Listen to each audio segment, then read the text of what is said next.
what else can we add? You might think about other scenarios, but let's now move to the next field, which is the mobile number or the email address. So here we can say, let's add another checklist and call it mobile number or email address scenarios. Okay, so we tested the valid ones. Let's test the invalid. So verify leaving phone number or email address field empty. Okay, because they are both in the same field, so we should leave them one time. Okay, but in the first name and last name we had two fields, so each one of them should be left empty separately.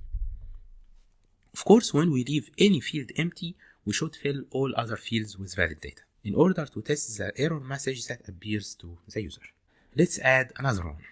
Let's begin with the phone number. So verify providing an invalid phone number, for example 123. This is very short. Let's say, okay, very short. This is an example. Also verify providing an invalid phone number and very long, for example like this. Okay, no phone number has this number of characters. Then we can provide letters or special characters in the phone number. So verify providing letters or special characters in the number or email field. Here, because this field includes the number or email, so also we will test this scenario one time. Okay, and the error message should say this format is not a number format and it's not also an email format. We can also verify providing Arabic input in the phone number field. So here, for example, like this.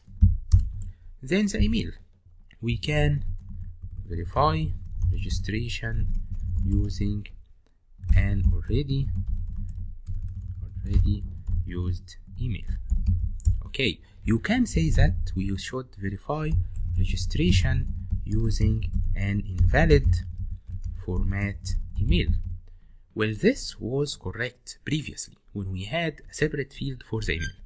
But here, if you notice, this scenario is the same as this scenario, providing letters or special characters in the field, because the invalid format of the email is providing numbers or special characters. So we don't need this scenario. Okay, so we have already used email. This is the only invalid scenario for the email. Then we have the password. And like we said, we can say password test scenarios. Like we said, the password scenarios are the same as the ones we used before. The first one, verify using an empty password. Okay, and here if we return to the first one, we had the password scenarios, those ones. So this and this and this and this and this and this. Okay, so let's do this. I will open it in a new tab and I will copy them and paste them here. So the first one is a short password. Okay, the second one, password without lowercase letters. Okay, the third one is password without uppercase letters.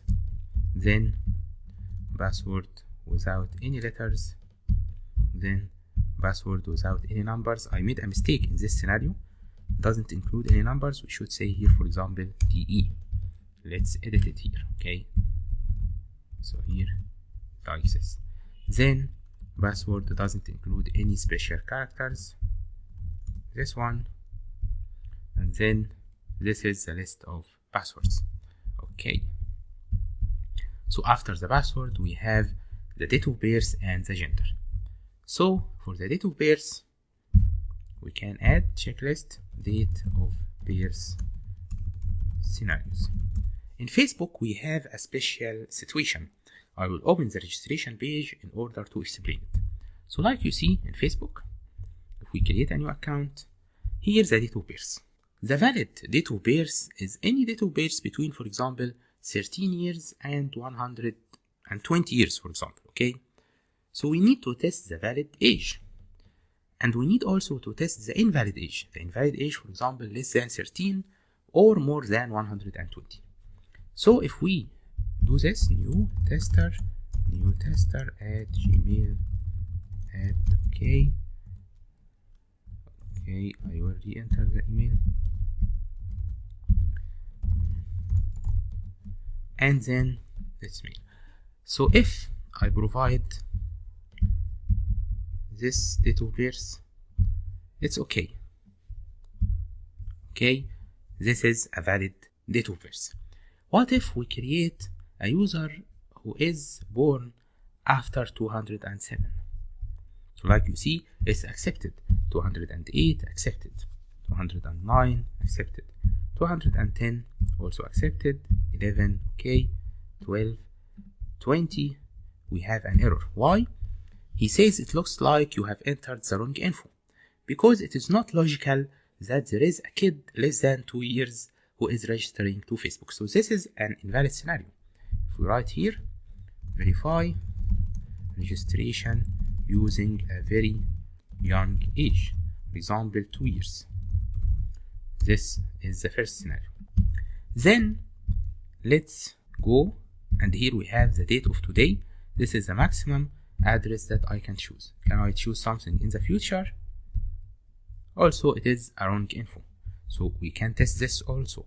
Okay, verify registration using a date in the future. This is also invalid. But what if my age is very young, for example 2012? So this is not invalid. Okay, here we have a kid who is 9 years old and he is trying to register to Facebook. Let's click on sign up. Oh, here he says this is an incorrect email address. Okay, let's use our email address here. Okay, so this is a different scenario. The application let me provide my date of birth, but if I am too young to register, okay, then he will give me this error message: we are not able to process your registration. So this happens, for example, if the user is between 4 years and 13 years. Here this user can provide his input or his data, but he cannot register. Why? Because he is too young. The first scenario was declined because there is no person at this age who is able to write down his information, which is 2 years. So here we can say verify registration using a young age. We can say between 4 and 13. Okay, after 13 you can register. Okay, like you see, you are ineligible to register to Facebook. Okay, he blocked the functionality from this browser. Why? Because he needs someone older to come and begin the registration process. So here, this is the scenario. It is an odd scenario, but it might happen in some applications. In Facebook, less than 13 you cannot register. So here then we have the valid. We said the valid one, which was in the valid scenarios. Of course, we have already tested between 13 and 100 or 120, but then we can add another one, verify registration using a very large age, more than 120, for example. This should provide also an error message. What I applied here is called equivalence partitioning. This is a technique of software testing in which we divide the system into partitions, and each partition has a similar output. Okay, so here we have 4 partitions. We will explain this technique later. So the last thing is the gender. We tested the female, male, and custom. The last one is to test leaving the field empty. This is the only scenario for the gender. So here we can say gender scenarios, verify leaving the gender scenario empty. So here we have 35 sign up scenarios for Facebook website. I think this is a good coverage of the functionality. Any other scenarios can be explored using a technique that's called exploratory testing or ad hoc testing without documenting them.